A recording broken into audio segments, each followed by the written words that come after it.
Okay, so referring back to the PowerPoint that you downloaded last time, please bring that one up.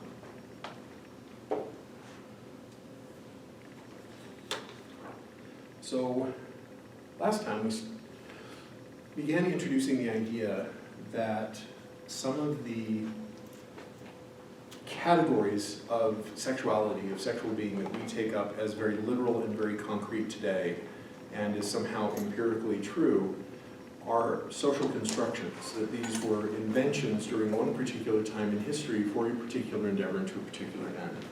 Now, a couple of people asked me a very important question, and that is, Matt, are you saying that people were not engaging in various forms of sexual activity or sexual behavior before these terms were invented? Were men not having sex or sexual contact with other men? Were women not having sex or sexual contact with other women? Were men and women not having sex with each other? You know, there's a difference between inventions of terms, these categories, these boxes, remember our lesson on identity politics, and person's behavior. That one of the whole points of our discussion on this particular unit is to really wrap our heads around the ways in which our sexual behavior often, but not always, transcends the categories, the identity politic categories that were created for us. The reason why heterosexuality and homosexuality were invented is as a way to categorize people and people's behavior. It was a way to call some people one thing and other people another thing, right? You notice I'm calling them things. And when I call people things, then it's harder for me to relate to them as people.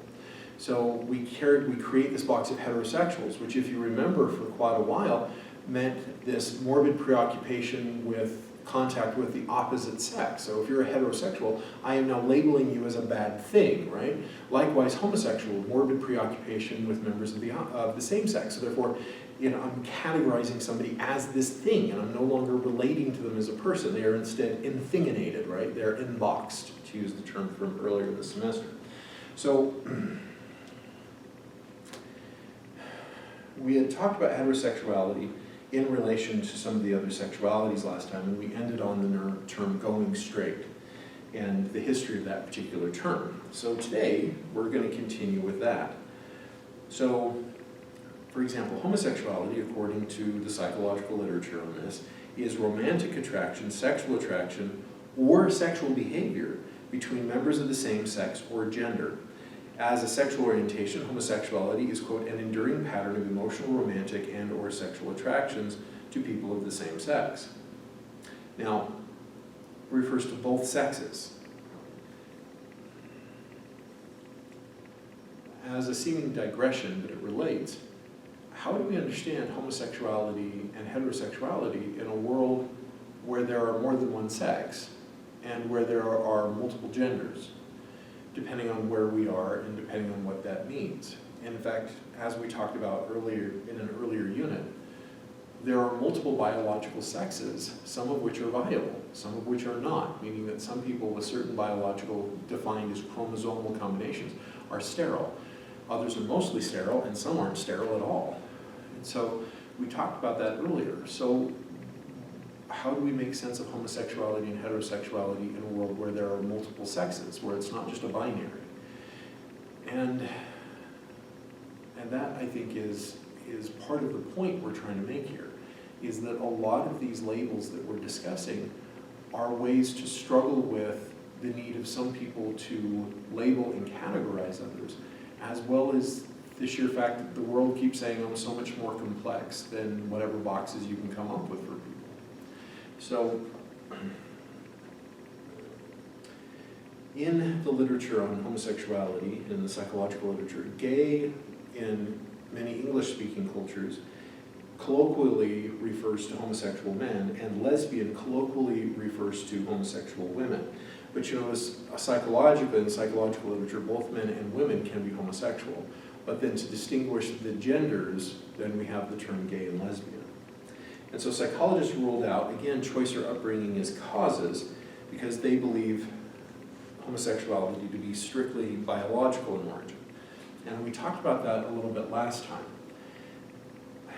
Again, we can be very sympathetic to the ways in which the body, biology, is clearly a huge part of this. At the same time, though, the manifestations of same sex, opposite sex, across sexes in polygendered cultures, that the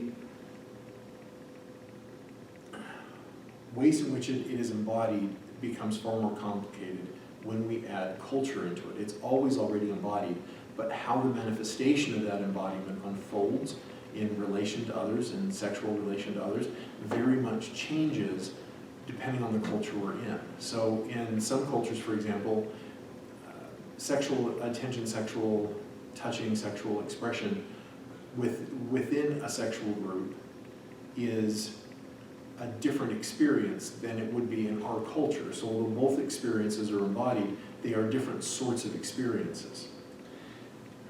So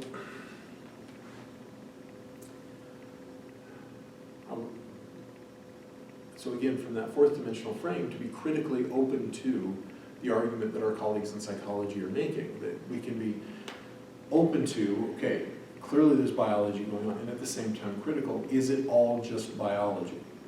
And the answer is, of course it's not. One of my trans friends sent me a very amusing video as she was trying to help me understand my own point. It showed a trans woman in the front seat of a car talking very flirtatiously to the camera in a soprano voice, in a falsetto that seemed very natural. And then there's a motion as though this trans woman is closing record, and then turns and looks over her shoulder to somebody in the back seat and goes, "What you doing, fool?" in a very deep masculine voice. And it was intended to humorously shock the audience. And it was humorous, and it was effective. At the same time, though, that little, very brief video makes a very important point about the way in which this particular gender and sexual dynamic is manifested in this particular culture. It wouldn't look the same in other cultures. And so yes, it's biological, and yet at the same time, we psychologists are very good at overlooking culture, because culture is a contextual process, it's a contextual event, and our methods really don't allow us to measure culture. We can measure the effects of culture, we can measure individuals within a culture, but we can't really measure culture itself. So critically open to the biology claim. Yes, clearly it's biological. At the same time, though, it makes us wonder what else is going on. So another recent invention in terms of sexualities is the invention of bisexual. Bisexual, according to the American Psychological Association, I have to pull this close because old eyes, bisexuality is romantic attraction, sexual attraction, or sexual behavior towards both males and females, or to more than one sex or gender, okay? So there it's a little more inclusive in terms of those across sexualities and genders we can feel attraction to. Now, one of the things that we note in the psychological literature on bisexuality is these researchers are not implying that the attraction ratio is 50-50. Half of me is attracted to men, half of me is attracted to women, for example. That's not what they're saying, that it's not a 50-50 thing. It could be 90-10, meaning 90% of the time I'm attracted to men, 10% of the time I'm attracted to women, or 90% of the time I'm attracted to women and 10% of the time I'm attracted to men. Insofar as there is sexual attraction across genders, then that is a bisexual dynamic. And so, the other thing that is interesting is when you start getting into the literature in sexual identity, in these sexual identity politics, is some people have identity as heterosexual, homosexual, or bisexual without ever having sexual experience, or having, or not yet having had, and some never do, with same or opposite sexes. That there could be the attractions there, and as you know, attraction is part of the definition of these particular sexualities. At the same time, though, there are people who have the feeling without necessarily the action. And so one of the things that's an assumption I've noticed amongst my students and some of my colleagues is that if somebody identifies as homosexual, it means they are having sex with men. Or if they're heterosexual, they are having sex with the opposite sex, presuming there is an opposite sex. And likewise, bisexual means they're just having sex with anybody. So there's a myth that bisexuality is also promiscuity, because obviously if they're attracted to both men and women, then their options are doubled. And it's just not the case. It doesn't actually work that way. So the other thing, to complicate this even more, is some people have homosexual experiences but do not identify as homosexual. So, still in frame if I sit. So I can be up and down, not forward and back. So, one of the things that was very informative is working in prisons, for example, where I found that some of the men that I worked with were in sexual contact with other men and did not identify as homosexual. So the psychological literature says those are homosexual activities, but not necessarily a homosexual identity. So I once sat down and chatted with a man who was showing me pictures of all the girls who send him pictures, and in various states of undress. He was very popular, had a lot of female pen pals, and I asked him, I said, wait a minute, but you're living with so-and-so, and I know you two are lovers. And he goes, no, I'm just gay for this day. He says, I'm not actually gay at all. I think about these women when I'm having sex with him. So I was like, okay. The psychological literature, it has a hard time with those particular dynamics because, as you know, in psychology, we tend to want to assess people and then give them a label, to put them in a box. And people always seem to extend and exceed our capacity to label them. So, when looking at the literature on bisexuality and kind of zooming out from just the field of psychology, there are more terms that come available. Psychologists like to have nice, tight, neat definitions for people, categories they can then put people in. As I've said, and you'll hear me say repeatedly, people will always exceed psychology's need and tendency to try to unbox them.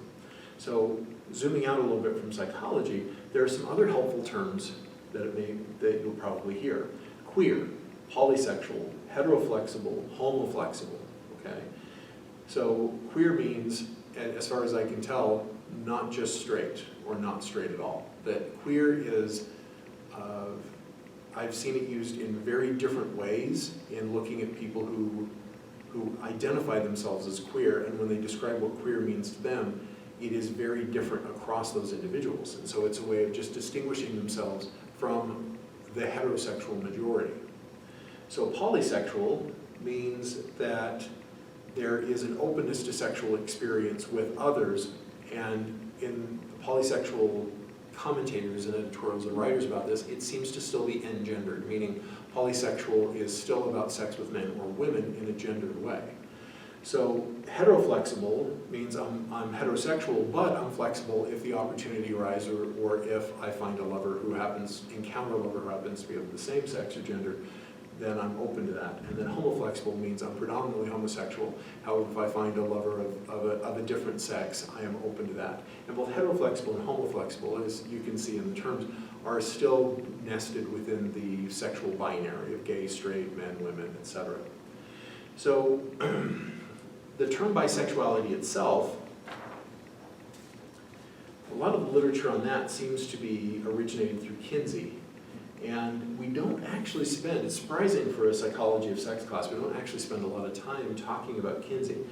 On the one hand, his research was revolutionary and very much needed at the time.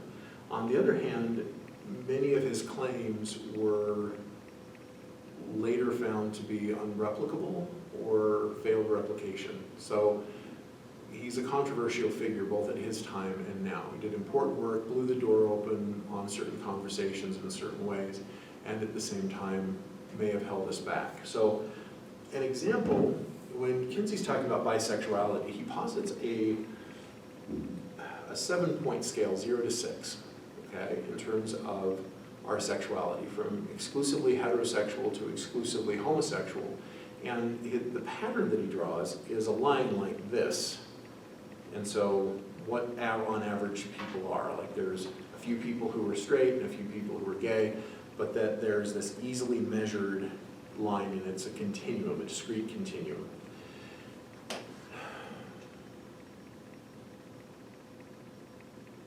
That is it's an important claim for him to make at the time, for him to show that there is a lot more same-sex, opposite-sex sexual feeling and sexual contact going on than the heteronormative majority believed. At the same time, though, the reality is far more complex than that. People don't just rest on a continuum. That it seems like our sexual attitudes and behaviors can vary somewhat over time. So let's say I'm a 3, and so that means I'm bisexual, and therefore I'll always be a 3. No, there are people who may identify as bisexual but are in a committed same-sex relationship or in a committed opposite-sex relationship. So that makes Kinsey's scale a lot less helpful when we see that people's identities and their behaviors don't match as often as psychologists would like to think that they do.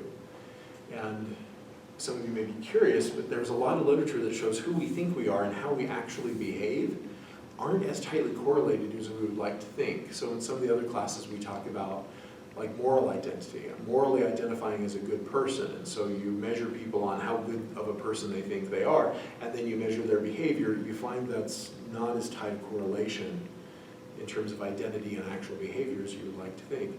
And likewise, on the sexual spectrum, there are those who identify very strongly in one particular way, and it may in general or very often correlate with their behavior, but again, not always. So there are some people for whom their identity and behavior is extremely consistent. There are others for whom, though, that their behavior and identity are less consistent. So an example that I often give is many of my friends and family who are lesbian, in fact, all of them, have children through heterosexual relationships, often marriages. Many of my male gay friends have children from heterosexual contact. They identify as gay, they live their lifestyle with that particular identity, but their behavior is more than just that identity. And this really offends some people when I talk this way because they're very wedded to identity politics.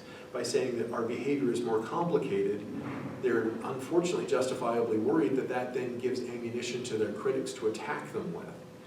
That if we could just have a particular sexual identity box and really stick to that sexual identity box, then we can enforce that particular box in a way to protect us from persecution. And that need to protect oneself, I think, is very valid and very important. At the same time, though, sometimes I wonder if when we unbox ourselves, we're actually then removing our capacity to be related to by the people who are critical of us. And I know it's very dangerous for us to be related to by those who are critical of us. We don't want them to understand us because then they'll have more ammunition to hurt us.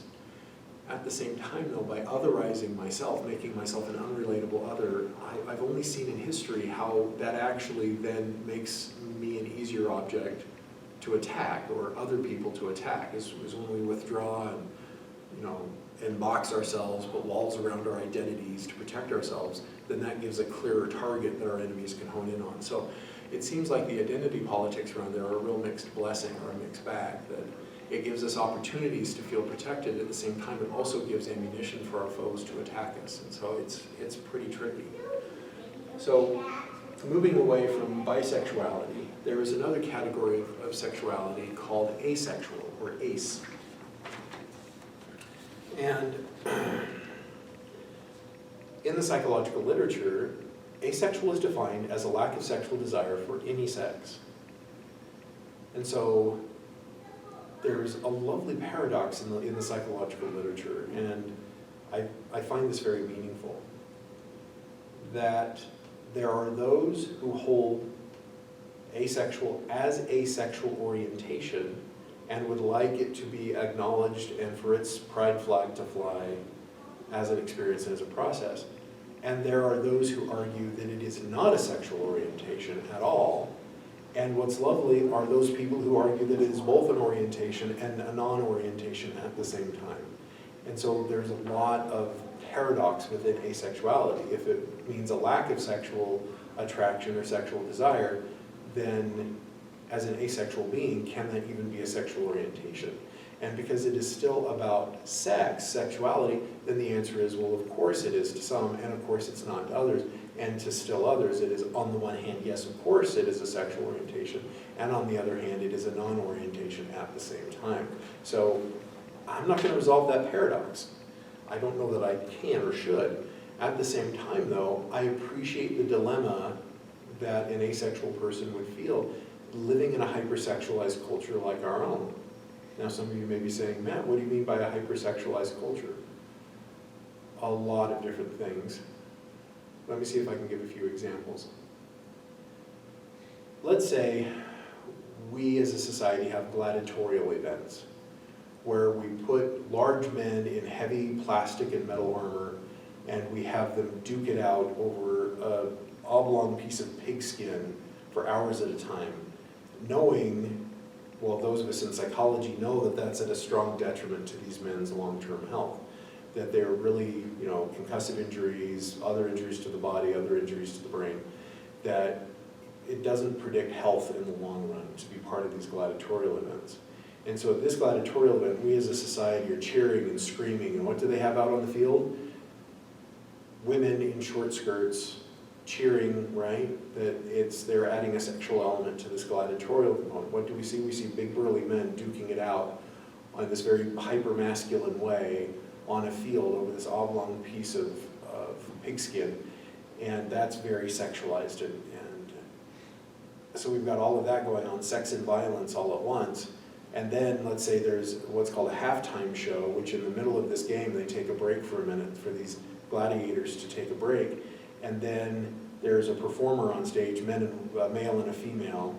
And then at one point, the male pulls on the brassiere of the female, revealing a nipple, and the internet breaks because of the sudden flood of traffic as people are both praising and complaining. We live in a hypersexualized culture that it's about sexual titillation, sexual appeal, sex sells. Last I checked, the United States was by far not only the largest producer of pornography, but by far the largest consumer of pornography. So imagine living in a world where it's all about sexual attraction and the power, various forms of power that sexual attraction brings, and then finding yourself not experiencing those sexual attractions. It would put you in a very interesting place where many of the assumptions many people have about how human relationships unfold wouldn't hold for you. It wouldn't be very representative of your experience. And so there is someone I'm very close to who one day during a very deep conversation about this let me know that from the time that she was a little child, the idea of kissing and sexual touching, etc., was mixed with indifference and a mild sense of revulsion. She doesn't want people touching her genitals, and she doesn't want to touch other people's. She would want to wash her hands. And of course, the old school Freudians would say, no, that's actually deeply sexual, etc. At the same time, though, she is not physically or sexually attracted to other people. And so when people presume that she is, and that's what our language seems to be based around, is the assumption of sexual attraction or sexual availability, or, oh, who are you dating now, who are you married to, etc., that leaves her very isolate and very lonely in a world that presumes an experience that she is not having. And so it is a way for asexual people to begin to say, hey, there's this space for us too, this space free of sexual attractions, this space free of those kinds of dynamics, because that's the space we always already inhabit. So, again, psychologists are going to say, oh, it's all genetic, it's all biological. Okay, of course, the body is a big part of this, but the body is situated in a context that is very cultural and very relational. So what does that mean? Do rates of asexuality vary across cultures would be an interesting question to ask. So, currently social scientists like sexual sociologists, sexual anthropologists, etc., argue that asexuality lies on one end of a continuum of gray sexualities, that there are degrees of sexual interest, sexual attraction, and sexual engagement across individuals. So there is true asexual, meaning no sexual attraction or feeling. Demisexual, meaning demi means halfway or partway. This is like between asexual and sexual, meaning that sexual feeling may only happen some of the time or only in certain circumstances. And then another phrase that I came across is semisexual, which is a mixture of some sexual experience as well as an absence thereof. That one of the stories in one of the studies that I read was of someone who would have an intense, meaningful sexual experience once every few years, and then an utter indifference to sex the rest of the time.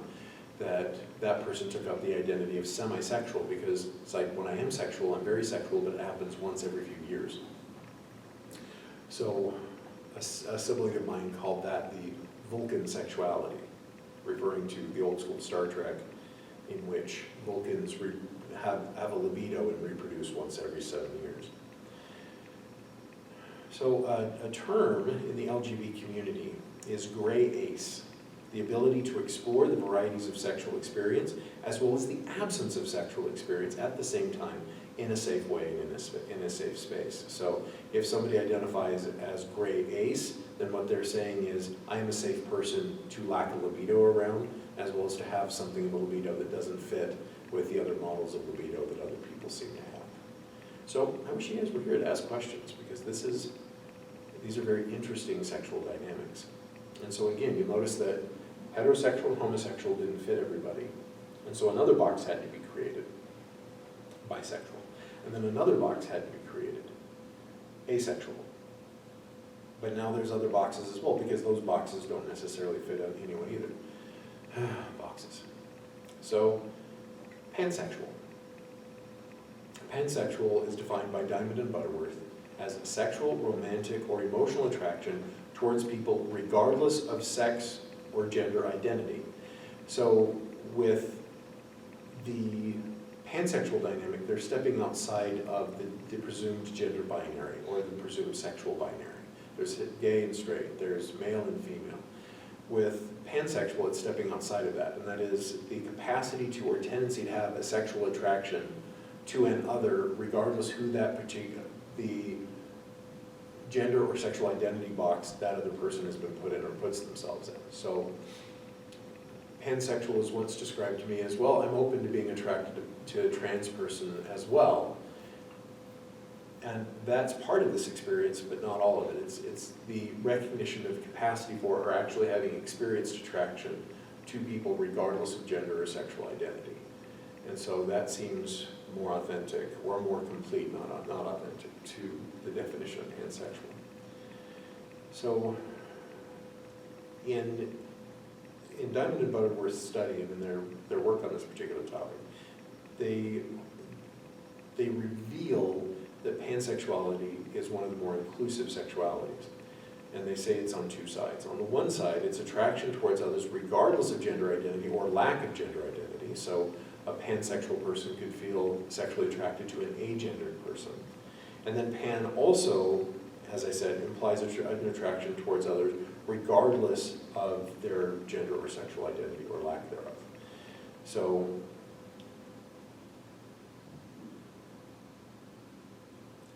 so it's either how they're boxed by others or how they box themselves.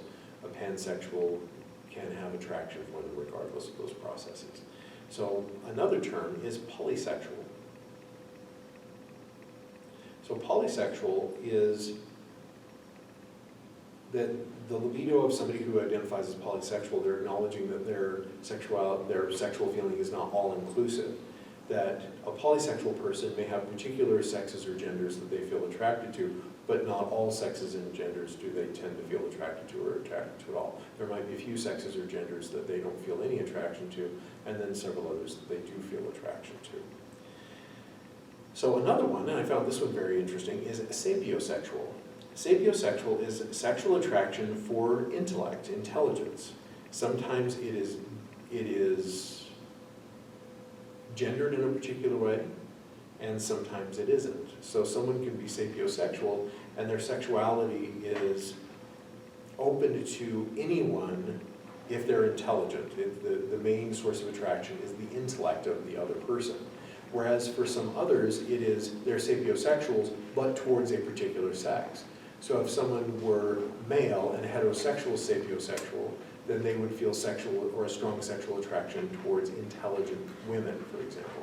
or a man may feel attraction towards another man, so it might be a homosexual, sapiosexual. So sapiosexual, in some of the literature, refers to just being attracted to intelligence, regardless of the sex or gender of the intelligent person.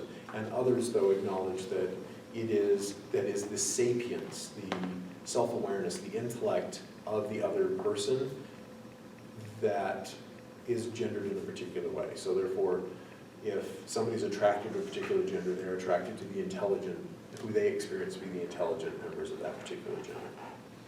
And so, there's an 80s movie, Real Genius, when Val Kilmer was acknowledged as a young, popcorn and bubblegum star. He was the centerfold in the Teenage Girl, Teen Bop magazines, etc. It's back from that era. Real Genius. So if you have a minute, watch it. It's a really campy old 80s film. And in there, it features one of the side characters is a woman who is trying to find and have sex with the most intelligent man in the world, and her quest to do so. And several of the protagonists have encounters with her as she's trying to find the most intelligent man in the world. So that is a comedic, stereotypified version of a female heterosexual sapiosexual. So if you want to see that film, it's a hoot in places.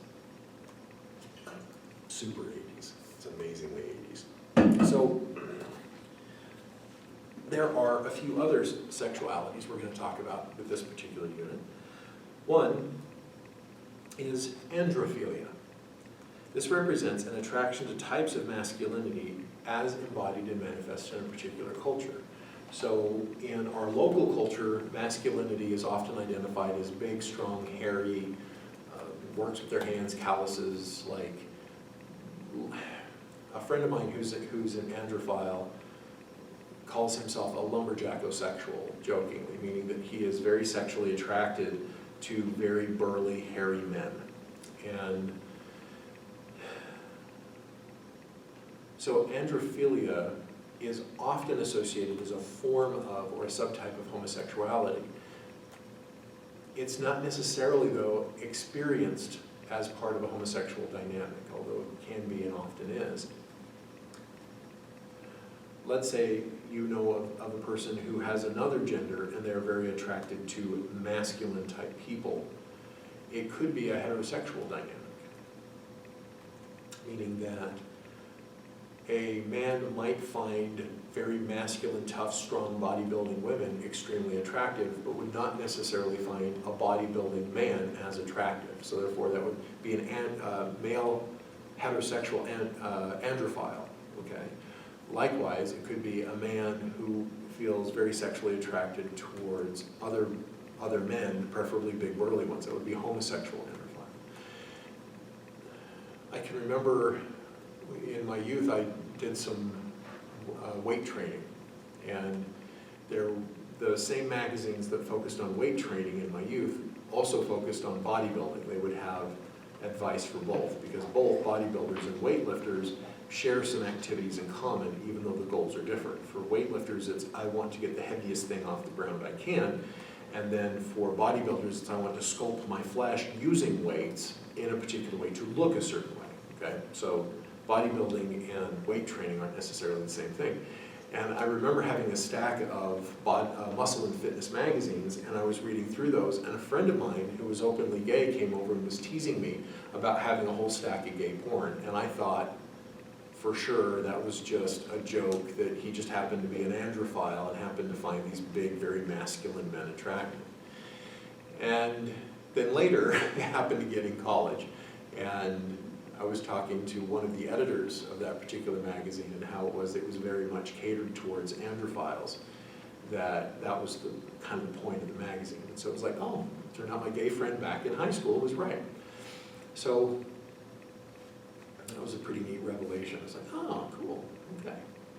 So the other thing, I'd like to evoke a story again. We talked about a case study earlier in the semester where we talked about my intern, my doctoral student, got in a lot of trouble and was going to be fired from her residency, which would have killed her career, because she'd overridden the diagnosis of a psychiatrist, and a psychiatrist had diagnosed a young woman with gender identity disorder when it was revealed that even though she was born phenotypically female and raised female, she was chromosomally male. So remember we talked about androgen insensitivity syndrome? And we also talked about how AIS is on a spectrum of severity. So her case medically would be considered very severe, meaning that she had large breasts, narrow waist, broad hips, but where her ovary should have been, she had testes, and she had a very narrow, very small vaginal canal and a slightly enlarged clitoris that she could easily pass for on even cursory examination from a physician as female. And believed she was female and she had been raised female. And to find out after she got married, the reason she couldn't have children or even have comfortable penetrative intercourse is because she was actually chromosomally male. It was very devastating for her. So that story. One of the things that this gets to do is it gets to complicate many of the gender binary assumptions, and gets back to my whole point that everybody exceeds the boxes we put them in to varying degrees.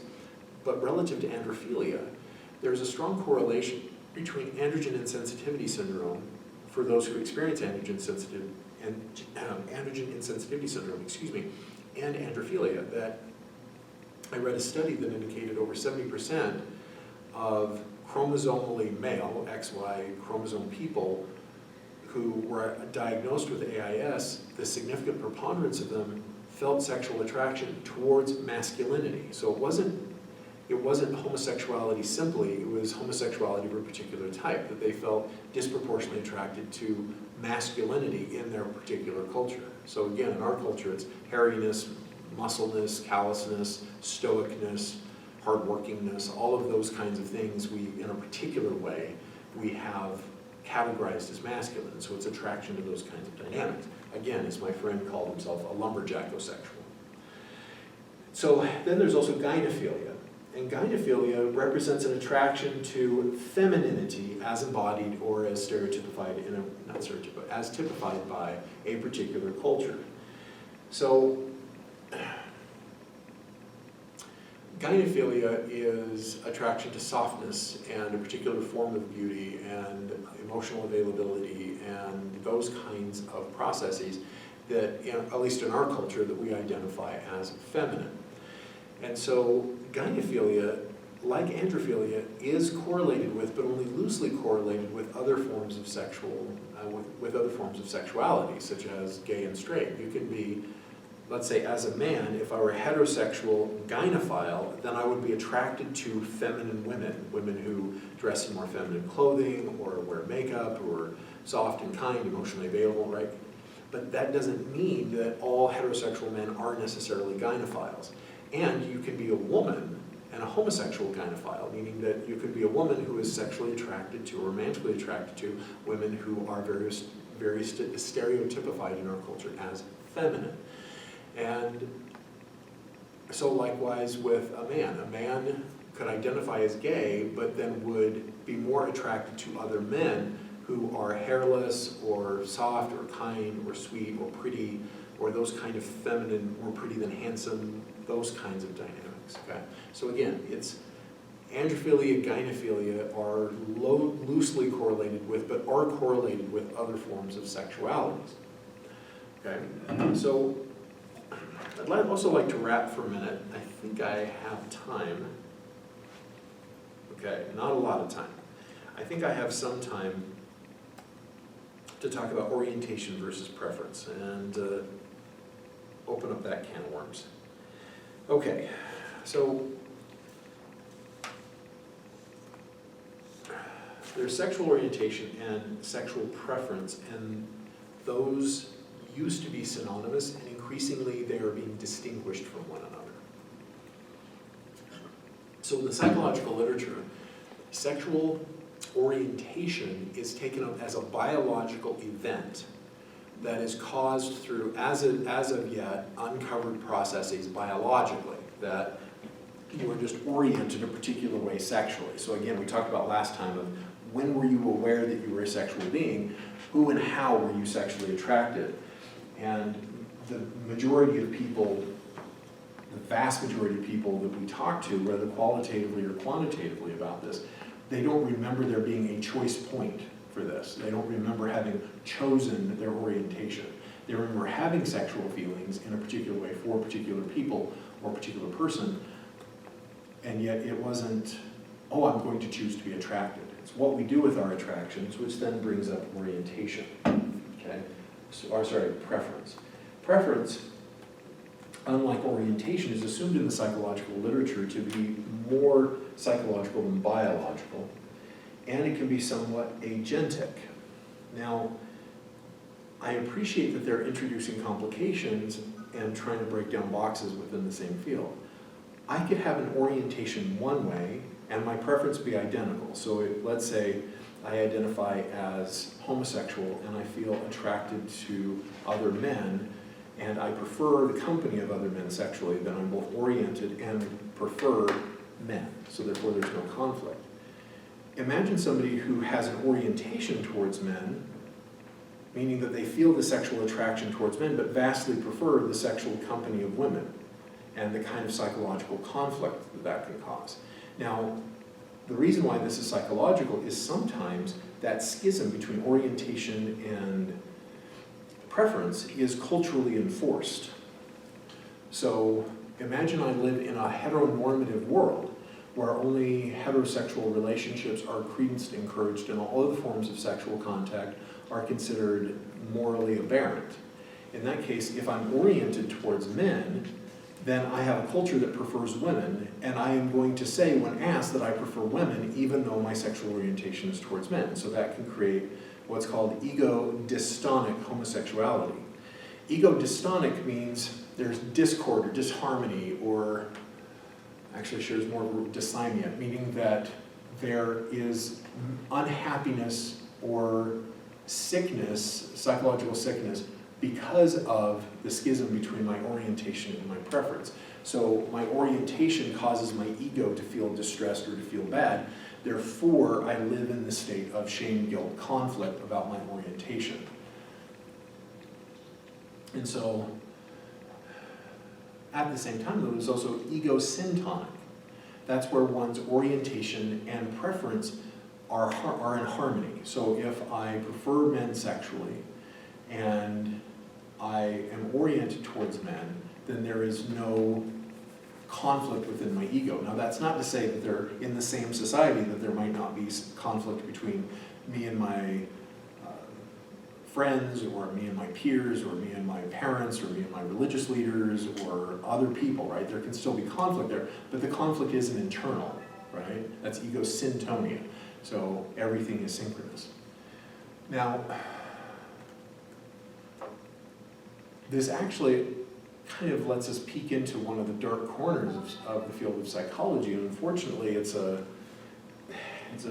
closet that's still producing skeletons. There was a practice in psychology that is now mostly illegal in most parts of the country, or at least it can be a call to have your license removed as a therapist, and it's called reparative therapy. Reparative therapy was originally designed by heterosexist people in a heterosexist world thinking about how to cure ego-dystonic homosexuality, meaning that if somebody was living in a heterosexist world but had homosexual orientation, how to remove the orientation, so therefore either creating or allowing them to act on their preference. And what they would use is very behaviorist principles where they would expose the patient to same-sex stimuli, and then they would induce nausea or pain, etc., in conjunction with that particular experience of same-sex attraction. And they would do that over and over again, thinking that they were punishing the orientation away and liberating people to act on the preference. Well, it was also inflicted on people who had ego-syntonic homosexuality, that they were still subjected to this by their heterosexist parents, religious leaders, cultural figures, teachers, etc. And unfortunately, it didn't actually predict a change in orientation. Instead, it seemed to predict more often an increase in the rate of suicide. So that's the data about the amount of suffering reparative therapy was causing is the reason why it has been nearly universally banned. And unfortunately, there are still proponents of this particular form of therapeutic abuse here in this particular state. And where they're coming from is the difference between orientation and preference. They really think that there's a way to change orientation. And so far, we haven't found a way to change orientation at all. And in fact, most psychologists would argue that that is not something that should be changed. That it is, even if it could be changed, it may be transforming pretty fundamentally who someone is in order to change their orientation, and that would do great violence to them. So,